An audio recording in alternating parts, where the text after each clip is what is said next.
Put our palm together. Namo fundamental teacher, Sakyamuni Buddha. Namo fundamental teacher, Sakyamuni Buddha. Namo fundamental teacher, Sakyamuni Buddha. The unsurpassed, profound, subtle, wonderful Dhamma in 100,000 million eons is difficult to encounter. When I have come to receive and hold it within my sight and hearing, I vow to touch on the touch come one true and natural meaning. All right. Hello, everyone.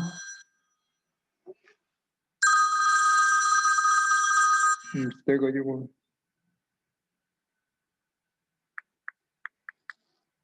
Okay, give me 1 sec.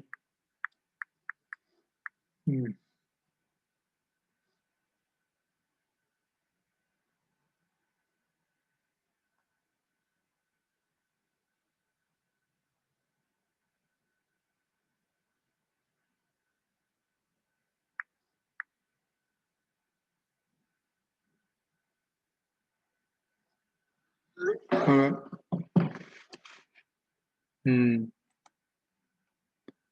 So last time we study.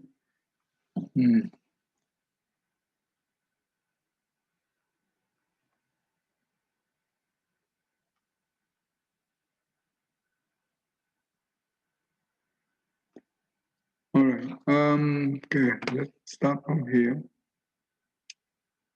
We discussed this about this already. Jenny and William look like they are. Well, William is not here today. Okay, let's do this. We will continue on this thing. Let's do this. Jimmy, could you help me to read this? Jimmy?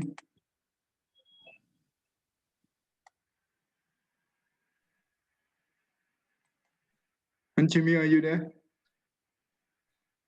Okay. Let's see.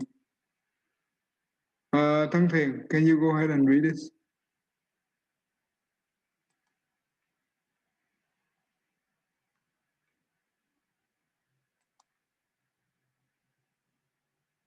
Thăng Thiền, are you there?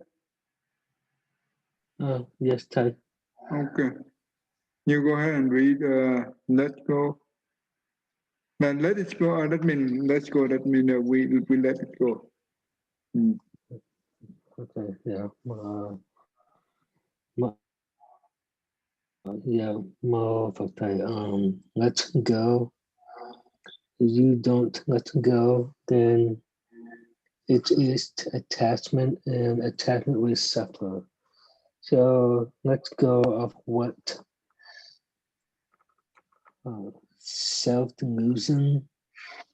Our physical body is impermanent, and over time it also deteriorates and destroys what is natural.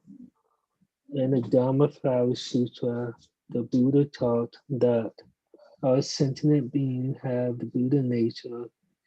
There is no different from the Tathagata. I am the accomplished Buddha, and the sentient being will be a Buddha to be in the future. This applies that beside this impermanent body in our enlarged consciousness, it contains the Buddha nature, which is the purity of immortality.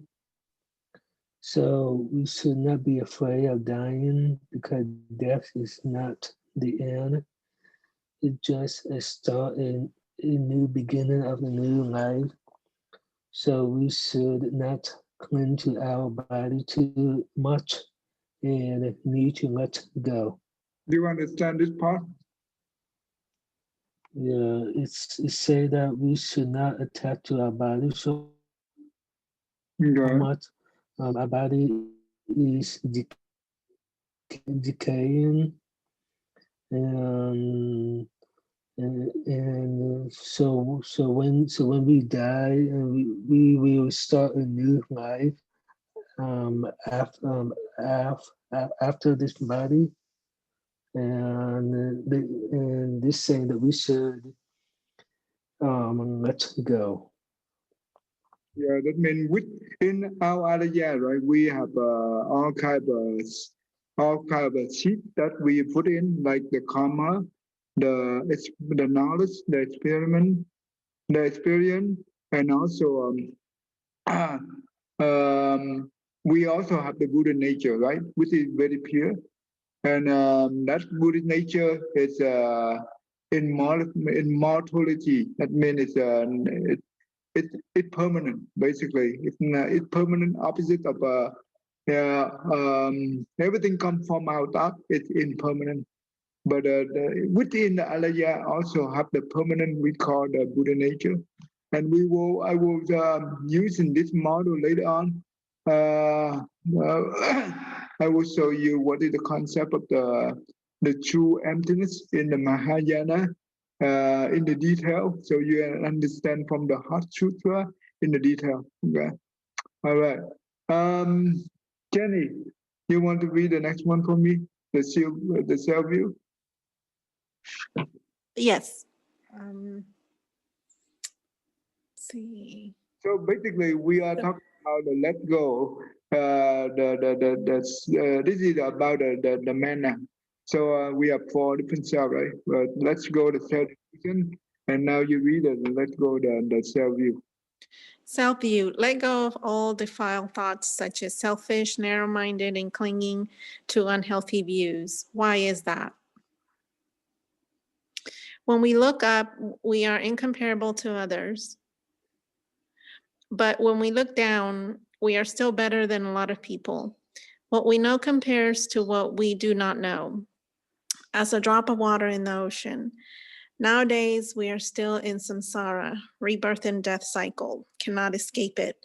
There is nothing to be proud of. We are so ignorant. We should always be willing to accept others' views in a humble manner. This is easy to understand, right? Yes. Can you go ahead and do the next one? Self-pride. We should always be humble and ready to learn from others because we are still common people and still stuck in samsara. There's nothing that we have to be arrogant. We should wholeheartedly have faith in the triple gem. The Buddha is an omniscient and wholly enlightened being, worthy of our refuge. Dharma is a noble truth, which are the true principles of the universe that the Buddha has discovered. He teaches these most valuable principles to all sentient beings, so they can benefit like the Buddha. These teachings are like a nectar door that helps sentient beings to end samsara, to escape from suffering, to attain the true happiness, nirvana, and ultimately to become Buddha. The Dharma is worthy of our refuge. The Sangha is a supreme virtue with the merit of spreading the Dharma to keep the Dharma staying in the world for a long time, even in the Dharma ending age in this defiled realm. Nowadays, we still have the blessing of cultivating according to the Buddha's Dharma. So we should always be grateful toward the Sangha. If we practice the Dharma, then we gain wisdom. Intelligent people with no wisdom will usually suffer, but the wise ones will have fewer sufferings. Therefore, the Sangha is worthy of our refuge. It is easy to understand. Yes. Mm-hmm. Yeah. Since we are so basically this is about the triple gem, right? Triple gem. That means the three red field, right? Yes. Um, this morning we are at the temple in Kentucky. That means our our master he have a ceremony for the taking the three red field for the two American people. That means Tammy and the other person. What is the other person name? Something? Do you know by any chance? I think his name is Chris. Oh, Chris. Okay, Chris. So basically, oh yeah, but they took the three backfield, but Tammy sent out the invitation to her friend, and they are American. They attend the ceremony. It's a lot of them. It's about more than 10 people, I think. And wow, it's a wonderful ceremony, and this is a great experience.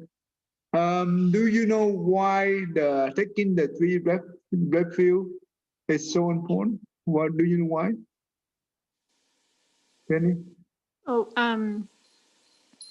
I think I think it's important because I just think that it's a like a constant reminder, and it helps you to be disciplined and just to keep you more conscious of of what your goal is, and just I guess it's just like a reminder for like it helps you in a daily practice and just I guess just to keep you more involved in what your goal in life is, and it's just the practice of the Buddha teaching. So I think it's very, very important. Okay. What about if other people say that, oh, I don't need to take the three breath field, but I can be able to learn the Dharma, and that's all I need, right? Is it good enough? I don't think so. Okay. Good. I will tell you the story, and this will when the Buddha compare the marriage. The marriage has been the blessing. We from the different type of people. When he comparison with among those group. Okay, the first one is there was a very rich man, right? He have a lot of treasure and jewel, and you know what? He he very generosity. He do he perform the giving and to everyone who come to him, and he give everything what he had. So what he did is he used 84,000 golden bowl to holding the silver treasure. He used 84,000 silver bowl to holding the jewelry, the pearl, all those things, right? The treasure. He also used a lot of 84,000 carriage horse, right? That's where he can transport those things to where he want to perform the giving. And with those hosts, he decorate it beautiful, right? To those hosts, and also he used 84,000 the heavenly lady. That means it's a beautiful one, and to decorate the given environment. That important. And also he have 84,000 room that is just like where he put all those stuff there to for the given, and he have only one room for the monk of for the monk of the sangha. Okay, so there are four gates. That means north, south, west, east, right? And anyone who come from those gates come in, he give whatever they want. He give all.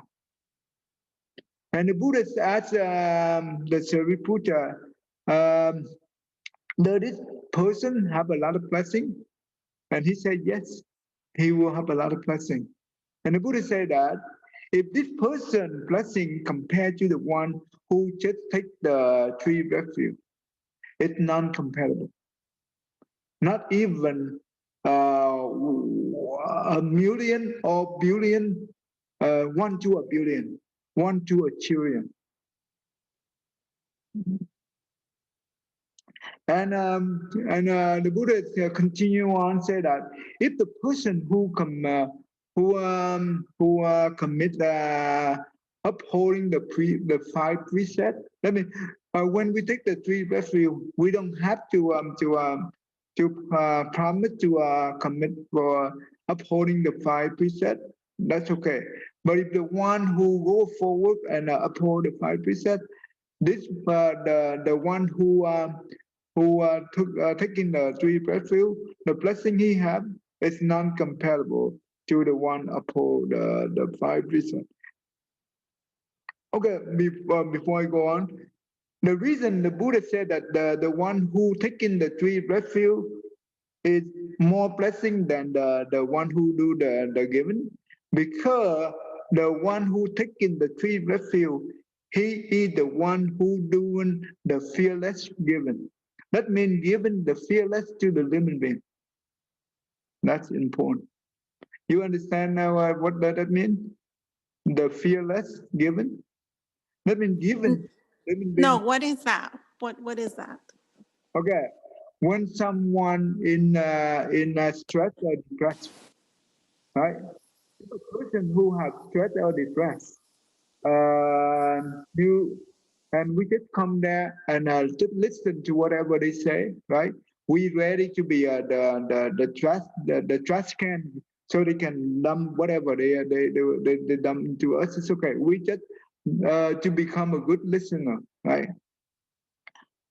As long as they can be able to talk out, and that's how we help them to release their stress, right? And after that, we also here and there we just comfort that person with the wise advice, and eventually this person be able to regain the confidence and be able to move confident in themselves, and they can move on. That means we will be able to help them to comfort them, be able to get out of that situation. This is called the fearless giving.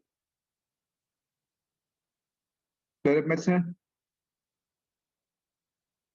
Jenny? Yes, I understand now. Oh, okay. Compared to the person who do, let's say that, remember when we're talking about a giving, in Buddhism, we have three types of giving.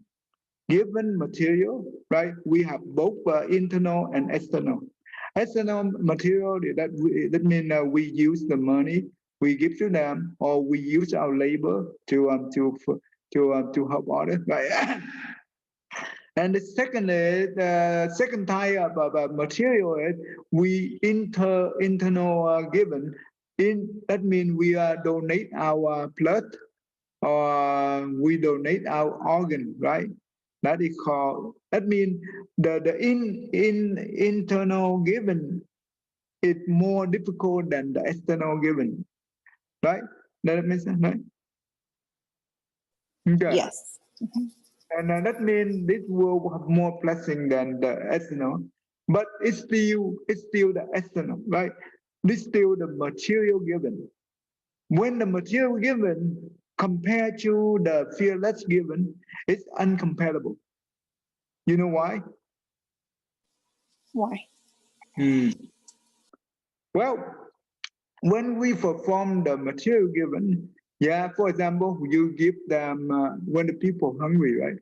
You can give them food, yeah? You can fulfill them at that temporary, right? For the physical hungry. Or just a temporary release. But when we give the fearless given, that's how you help them to be able to regain their psychological problem, right? They can be able to move out from that mental stress or depressed, and they be able to move forward. That's more important. That means we be able to save a person's life. If let's say that we are not there, right? And what happened is, if this person come to the point that they will commit suicide, and that's dangerous, right? But when we there, we have an affinity with that person. We just sit there and to become a good listener and let them talk as long as they want, right? And when they done with the talking, and we just use the skill that depend on. We will give them the only a few words, but in the wise way, so we can be able to help them, to comfort them, to be able to help them to regain the confidence, and that means we save the person's life. Does that make sense? Yes. So we help them in a deeper level. Yeah. Yeah. Okay. So And when you say material, you know, like the inner material, like when you donate your organs, does that include, is it good as well? Like if you die, like when you die and you say that you want your organs to be donated, like would that count as a good that, thing as well? yeah, that is the best. Not good, but that is the best. But remember, that means you should have your mind ready, right? That means do not afraid. If you have your mind ready, but sometimes it's very difficult. Because in Buddhism, when the near-death person, okay, this year I just encountered the situation a couple of days ago. I went to the hospital and do the praying for actually, it's already dead, but before that, I also do the calling. We do the reciting Buddha name through the phone, and before this person died. After we recite, maybe 5 or 10 minutes later, this person passed away, and we keep going recite that for an hour. So, but and later, and you know what? The family, I told them that when your mom passed away, you need to let me know, and we will recite for the whole 8 hours. But well, because he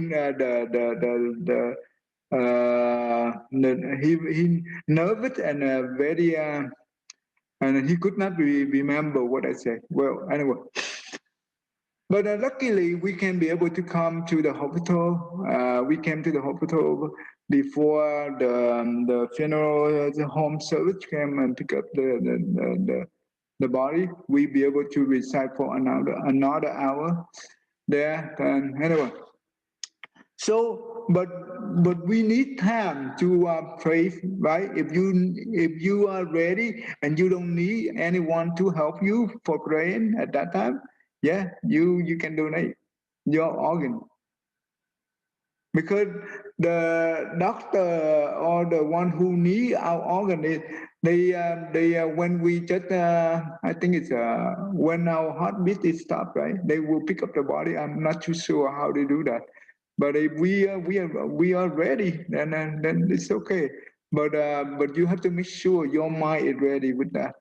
If we still need our loved one to pray for us during, because the near death situation is we need 8 hours praying, and this is so important. Do you know that? Did I tell you this thing before? Yeah, I think so. Yeah. Okay, so the reason is in the medical term, right? Even though the doctor said that this person is already dead because no heartbeat, right? No praying activity, nothing. But in Buddhism, that doesn't mean that that person is dead, because the alaya, the eight consciousness is still there, and we don't know when the alaya come out. Sometime in Tibet, and they said that it could take 2 or 3 days to leave the body. But you know what? In this country, we cannot wait that long. So what we do is we say 8 hours should be good enough. So what we do, we use the 8 hour to recite the Buddha name. To for the recite the Buddha name is wonderful. And sometimes when you see that person, the color skin is very pale, right? It's pale color. But when we recite the Buddha name for a few hours, and you see the skin color changing, it's wonderful. A lot of, and sometimes when the dead person, when they die for a couple hours, the whole body is very cold, right? And also it's very what you call, it's very hot. It's not soft, right? It's very hot. But when we recite the Buddha name, you know what? When the person pick up that person, they feel this body person is just like he in the sleep situation instead of dying. You see, because the body is very soft, it's not that hard. Does it make sense? Yes, but what does that mean? Does that mean that the person is not leaving the body, or is it just not suffering, or like what does it mean? Okay, when well, remember the eight consonant. Well, the Buddha said that when the eight consonant leave the body, it have to go through the process of decay, and it's very painful. It's just like the turtle. When the turtle, they have the shell, right? What happened when we remove the shell from the turtle? Do you think that's painful? Oh yes, I bet it's excruciating painfully. Yeah. Oh, it's terrible, right? It's the most Yes. painful. And what the Buddha said is, when we die, the eight consonants, when they leave the body, we will undergo the experience of that pain. So therefore, when we have someone to recite the Buddha name to help the dead person, yes, they will go peacefully because the power of the Buddha. Oh, so it won't be painful for them. Yeah, Okay, I understand. that means they be able to focus, right? What happens Yes. when we are pain, or even though we're still alive? When we are pain, we cannot focus, right? So so that's important. That's very important. And now let's go back to my question here. Compare the one who doing the giving, right? If that person compared to the one who just take the three refuge, it's uncomparable. Why was that? Because when we take the three refuge, it means we have a full faith into the triple gem. This is the starting point of the faith that we have. That means we fully faithful to the Buddha, the Dhamma, and the Sangha. And that's what we call the commitment is beginning. Does it make sense? Yes. Mm-hmm. And in the Buddhism, when we have the right faith, right? Right faith, I mean faith. I just want to make sure we understand on the same word. When we have the right faith, um, the faith it's just like the mother of our marriage and blessing. Why was that? Because when we take the three refuge, right, we have full faith in that. That means we have the connection with the Buddha, the Dhamma, and the Sangha.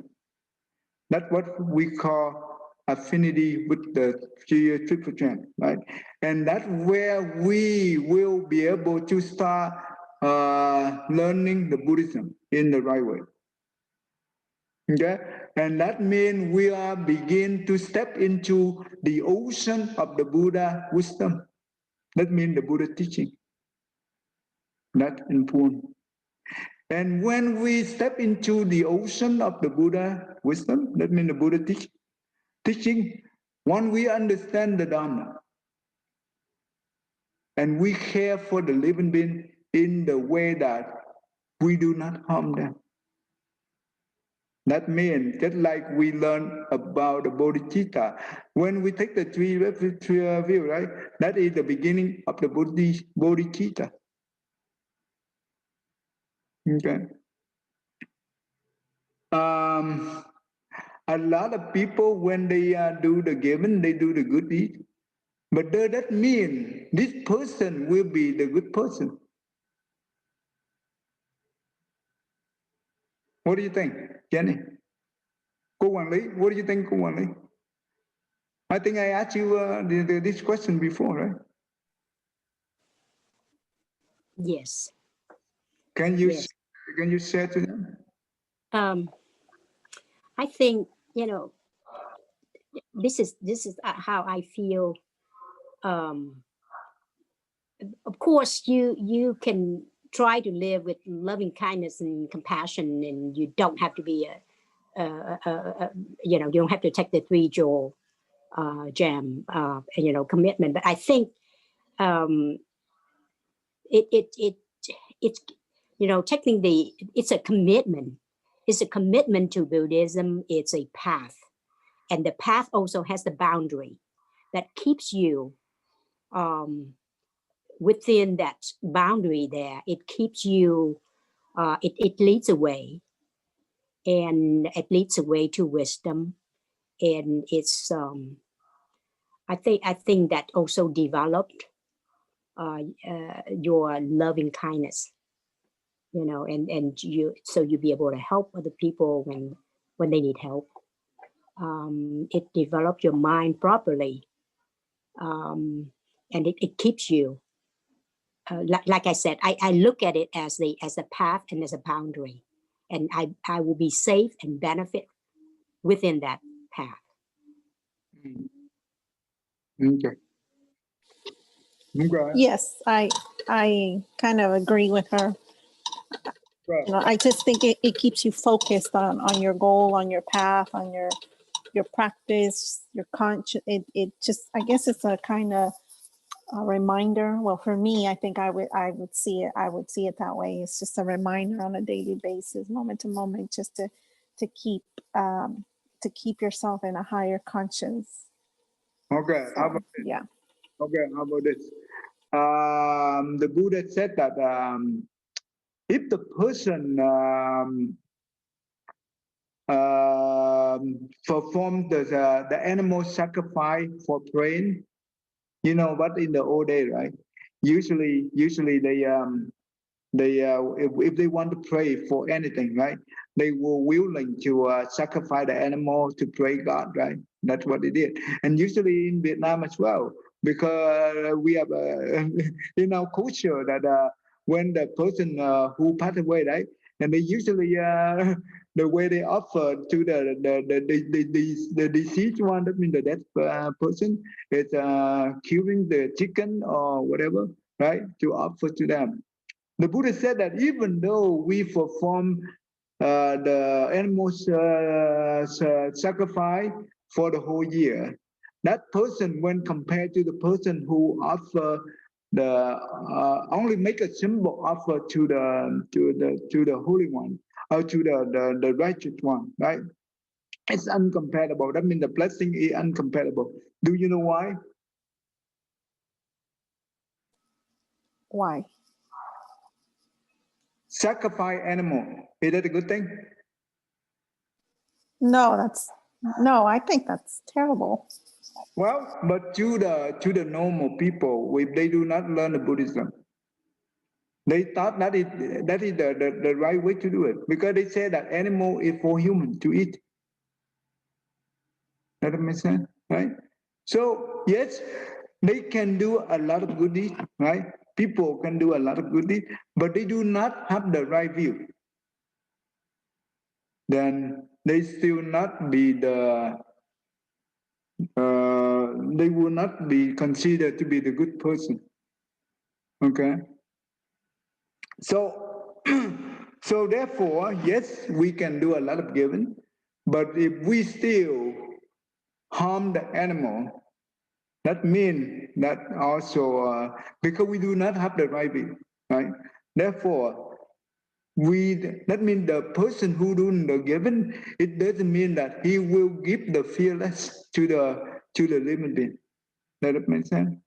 They give fear to the animal. Yes, that makes sense. Yes, I understand that. But the one who taking the 3 refuge, they are step into that means they are the beginning to step into the Buddha teaching. They will be able to understand and respect all living beings. They will respect all living beings, and that is where the fearless given. When we be able to give the fearless given, it's the person who do not be able to do that compared to this person is uncomparable. Okay, so that's important. So taking so Jenny, did you be so you have did you take the 3 red pill, right? You did. The what? I'm sorry. Did you take the 3 red pill? No, I have not yet. No. Okay. So I think it's a good idea. The reason I'm sharing this teaching today is important. If we do not, and also when we have the connection with the Chipitan, right? Doesn't matter when we still in the death and rebirth cycle. But when we come back, right? We still belong to that boundary. And we and the next life we will be able to move on and continue on our path. Okay, that's important. So taking the 3 refuge just like the starting point of the Bodhicitta. Okay. So if next time when you have the opportunity to take the 3 refuge, you should consider that. Okay. Oh, okay. Yes. Okay. All right. Good.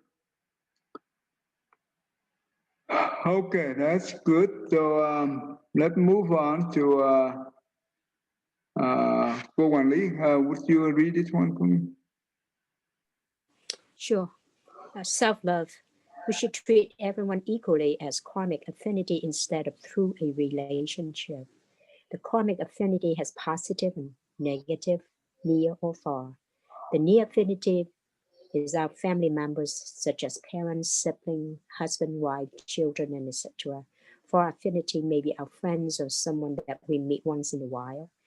If we see our loved ones as a relationship connection, we would have emotional affliction when they have a conflict with them due to attachment. However, when we treat our loved one as karmic affinity, we should have less emotional affliction when we have a conflict with them due to less attachment. Does it make sense, right? This makes sense. Yes, yes, absolutely. Okay, good. So did we read this thing? We just did, right? Okay, so good. Okay, let's go back to our study. Okay, we're done with this thing. All right, we're done with this thing. And okay, all right. And I already shared you this, right? When the Bodhisattva, they use their own body flesh to give to whoever, right? And it also means that when we sacrifice for others, right? Either the material or our energy or whatever, and truly sacrifice with the loving kindness and compassion, just like we cut our own flesh, give to them. Okay, that's how we be able to transform our negative karmic affinity into positive affinity. That's important. Okay, what this blessing? Okay, all right. Okay, and Jimmy, are you there? Are you there? Okay, all right. Jenny, you can. Yeah, Mo Phật thầy. Sorry, I try to talk on mute. Okay, okay, good. That's good. Can you go ahead and read this one for me? And let me see from. No, before I go to that, let me see which one for that. Let's see benefit. Okay, okay. Read this thing one more time. Yeah. Mo Phật thầy. Bodhisattvas are always joyful in giving and think. I have gained a fine boon. These beings are my field of blessings.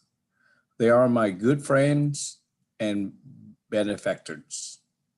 Without my asking them, they come to cause me to enter into Buddha's teachings. I should know, cultivate learning in this way, not controverting the wishes of sentient beings. They also form this thought. May I receive immersed body to satisfy. Con không thấy thầy. How to sacrifice a starving being with my flesh. And may I not die so long as even a single tiny creature. Go ahead. Right. Is not filled. And may the flesh I cut off be inexhaustible by this virtue. May I attain unexcelled, complete, perfect enlightenment and experience great nirvana. And may those who eat my flesh also attain perfect enlightenment, attain impartial knowledge, fulfill all the Buddha's teachings, extensively perform Buddha work until entering extinction with remainder. If the heart of even one sentient being is unfulfilled, I will not attain unexcelled perfect enlightenment. Okay. Okay. That means if they sing even a single sentient being is not fulfilled, we will not attend the perfect enlightenment. Okay. So let's do the number 2 here. Would you please read number 2 for me, please? And Jenny? Oh no, I mean Jimmy. Oh, yes. Yeah, Mufaktay. The Bodhisattvas benefit the living beings without. Question. Oh. What does these beings are my field of blessings and my good friends and benefactors means? Okay. The Buddhists. Okay, stop right here. Do we understand what the this being on my field of blessing? Do you know what does that mean?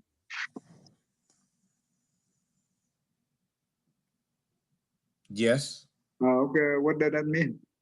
What does that mean? It is supposed to be helping other and do not eat other animal as an benefactor.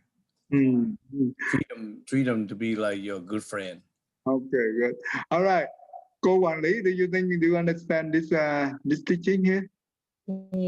I think so. I think it's more like you're not the giver. You are, because of the sentient being, you have an opportunity to practice, love and compassion, but you don't see yourself as the person who gives. Okay, when we're talking about the field of blessing in Buddhism, the lay people, right? They will look at the Chippacam, right? That means the three pure. That means the Buddha, the Dharma, and the Sangha. Those are the 3 field of blessing. Okay, why was that? You see the forming field, right? When the former they have the land, right? We call the field. That means whatever he plant, whatever the seed that he plant on that field, depend on the soil of the field, it will come out good or bad, right? But to the Buddha, the Dharma, and the Sangha, it's just like the field. But this field is the blessing. So whatever we plant, that means when we have full faith in the Buddha, that means we plant the good seed into the Buddha field. It means that we always benefit. There is no negative, always positive. Why was that? Because we look at the Buddha as the perfect wisdom and perfect blessing, right? That gives us when we have a full faith in that, that means we be able to learn the Dharma.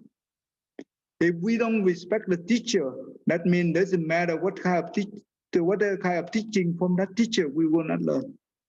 Okay, so in order to learn the teaching from that teacher, we have to fully respect that teacher. Yeah. do the same thing. That's why whenever we bow to the Buddha, or whenever we praising the Buddha, that means that is the time that we plant our seed into the Buddha field. We call the field of blessing. Okay, does that make sense so far? Cô quản lý. Yes, thầy. Okay, good. So the Dharma is something. So when we respect the Dharma, right? And that's how we be able to learn from the Dharma. We be able to gain the wisdom from the Dharma.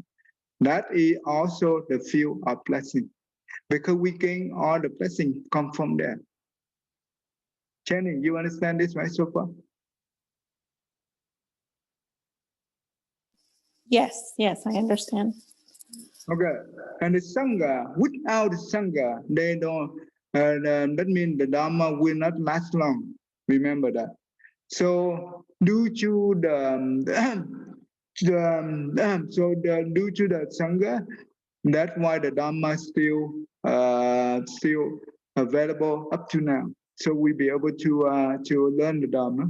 Therefore, when we respect the Sangha, and we have the faith in the Sangha, and that means we be able to learn from the Sangha, right? That is also, we're talking about the field of blessing of the Sangha.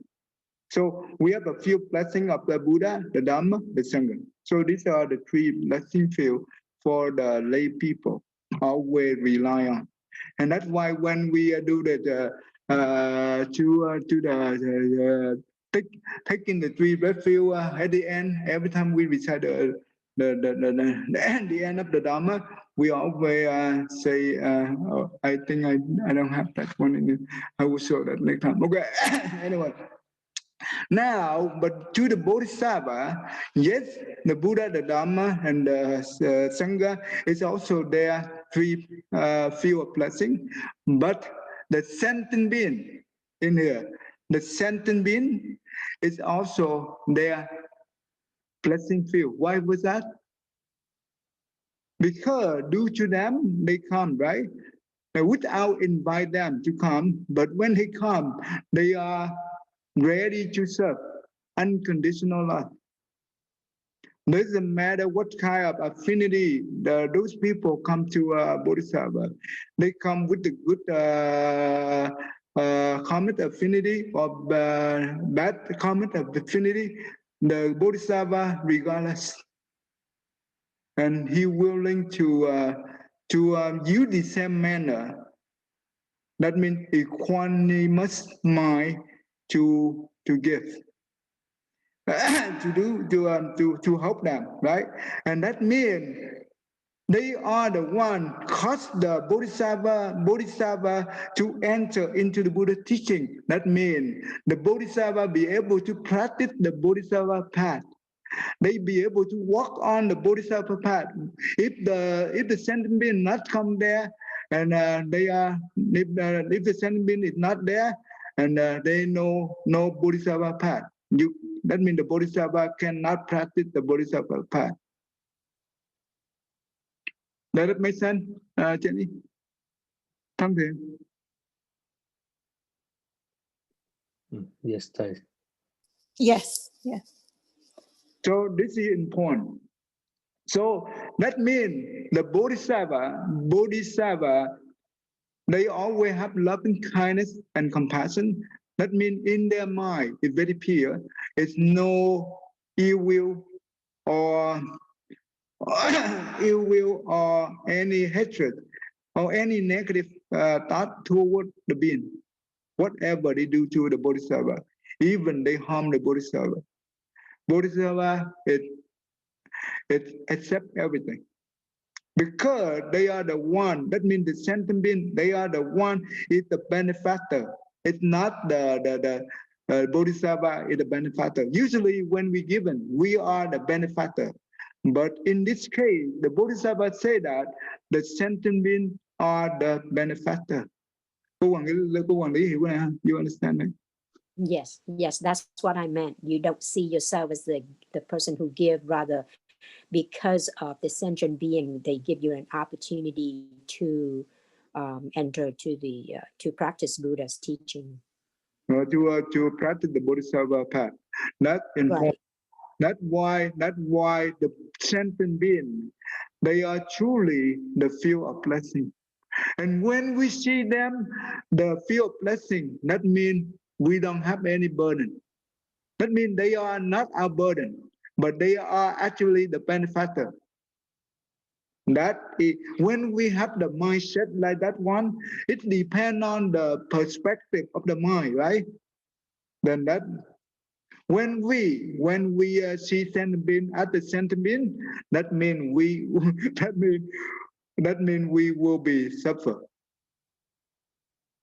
But when we see sentient being at the field of blessing, and they are friend, a good friend, and also benefactor, well, all the suffering that we encounter, it go away easily because we don't holding the emotion.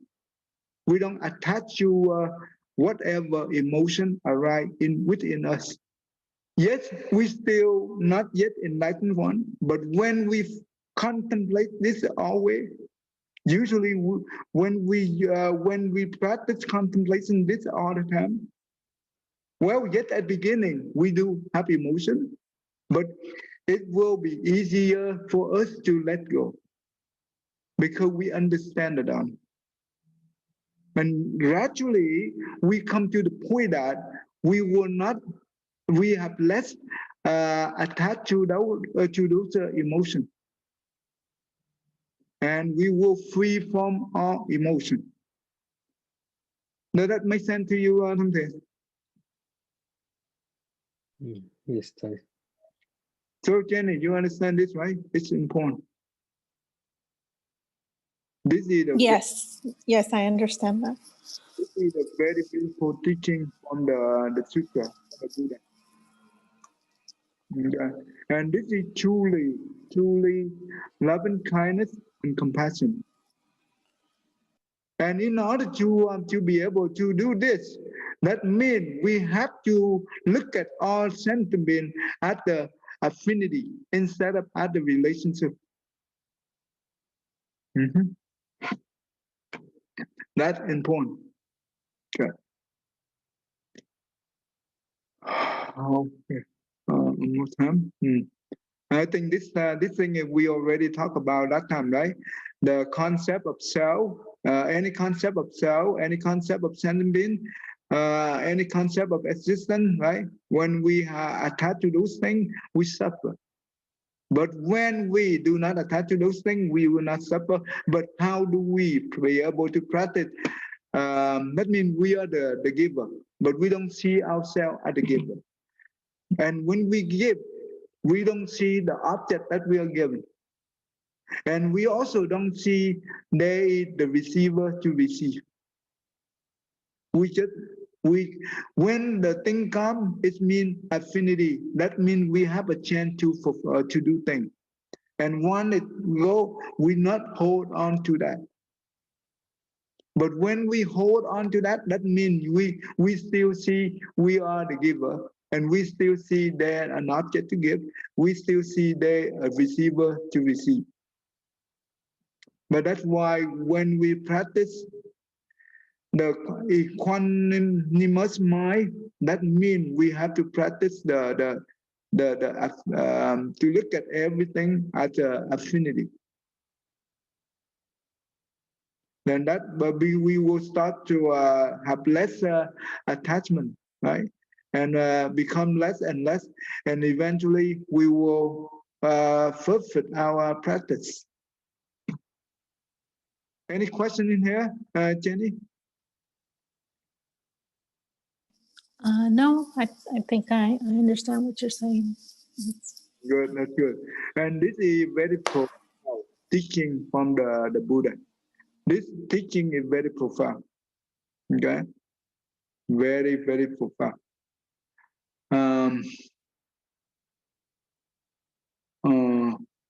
Okay. All right. So this is very Sam. Okay.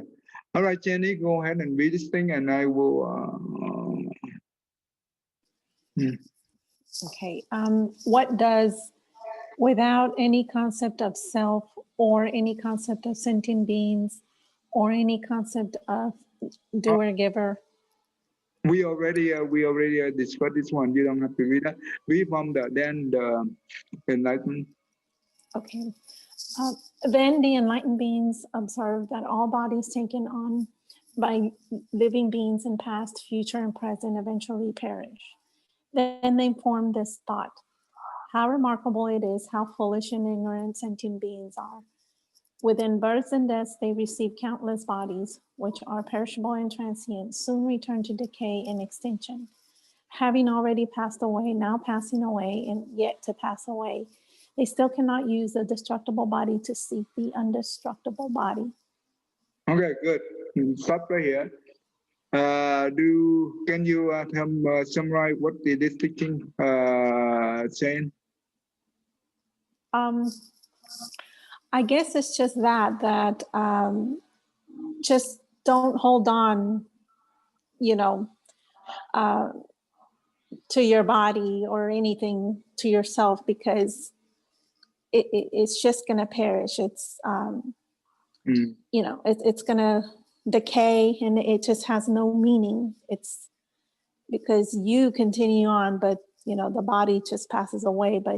But if we hang on to it, you know, we're just being ignorant.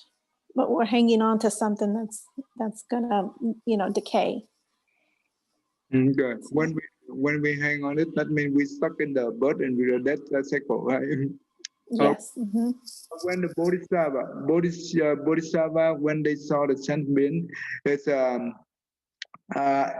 in the death and rebirth cycle for countless life. That means they have countless body, right? And each body is in the past, future, or present, eventually perish. That means it decay, right? Then you know what? That's why the Bodhisattva have this kind of path, how foolish and ignorant sentiment are in the birth and death cycle, right? So that means we've been through countless lifetime in the death and rebirth cycle, but we still not be able we still foolish, we still ignorant, right? Therefore, that's why in here they say that cannot use the destructible body to seek the indestructible body. Do you know what is the destructible body and what is indestructible body? Cô quản lý, what do you think? I think it's talking about impermanent. So we are keep going in the birth and death cycle, the samara, from one lifetime to another, and we kept asking to get out of it, but we will keep living it. So basically, without the way, you know, without practicing the Buddha's path, which bring in wisdom, you won't be able to get out of the impermanent cycle. Okay, what is indestructible body? Indestructible body, to me, it's you know, I look at analogous as death and you know, birth and death.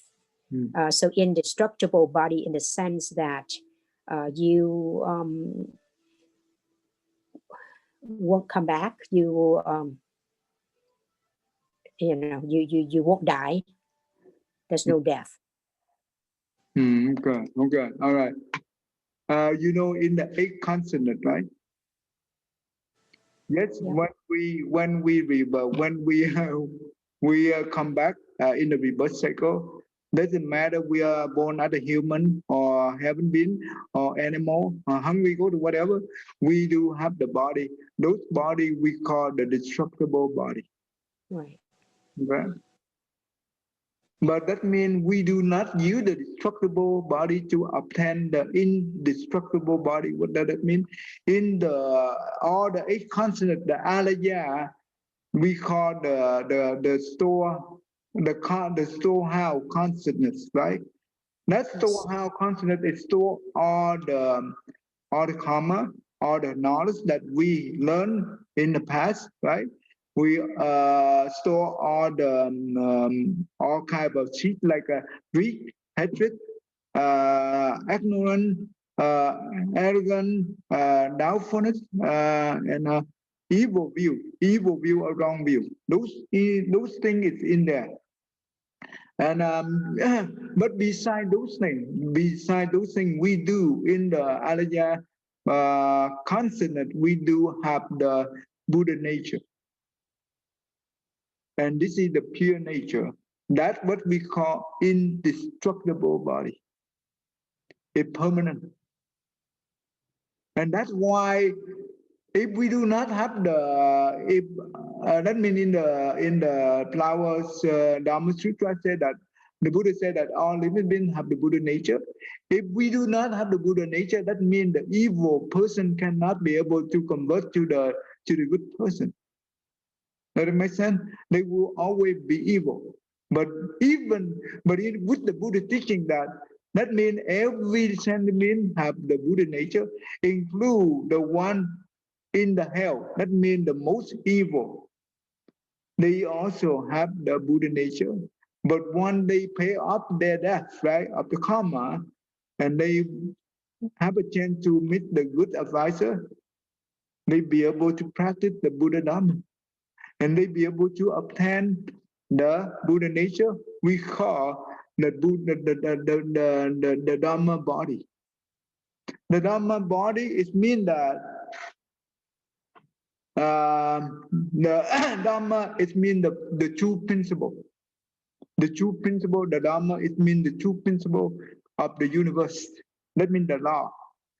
The body, that means the body of all true principle of the universe. Does that make sense to you, Kowan? Yes, thầy. Okay, good. That's good. Let me quickly go through here. I use these models. You will understand what does this mean. All right. So when the person just passed away, right? So that means the 8 consonant leaving the you know what? Because this will be a long one. So I think the time is up already. I want to keep this for next week. Oh, next week is the 27. Do you want to have class next week? Everyone? Jenny, what do you think? Because next week is a holiday. Yes, if I'm fine either way. It's usually the holiday where they would celebrate Christmas and stuff. But it's up to everyone. If we Jenny, agree to take a break, then that's fine. Well, I would like to take a break, but if everybody wants to attend, I guess I can attend. It's not a problem. But like I said, for me, a break would be good. break will be good. Okay. I think we already have the class for almost more than a year already. Oh no, the English one we have since beginning of January 2019. I think it's wow, 2 years already. Oh, okay. No, 3 years, right? 3 years, 3 years, 2 years, 3 years. Okay. Anyway, I think it's good to take a break.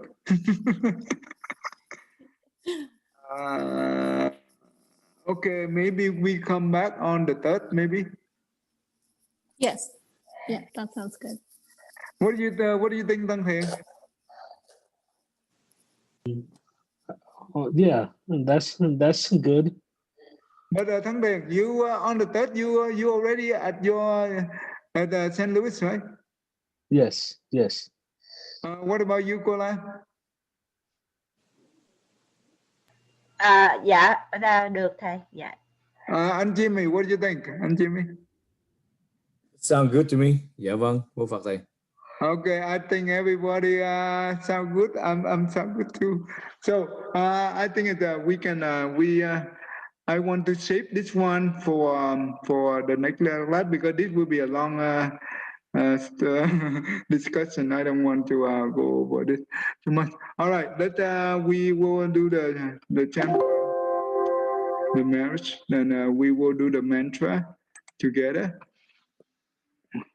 May every living being, our mind as one and radiant with light, share the fruit of peace with heart of witness, luminous and bright. If people hear and see how hand and heart can find in given unity, may their mind awake to pray compassion, wisdom, and to joy. May kindness find reward. May all who sorely their weep and pain. May this boundless light break the darkness of their endless night, because our hearts are one. This world of pain turn into paradise. May all become compassionate, and why may all become compassionate in the world? All right, thank you, everyone. Let me stop the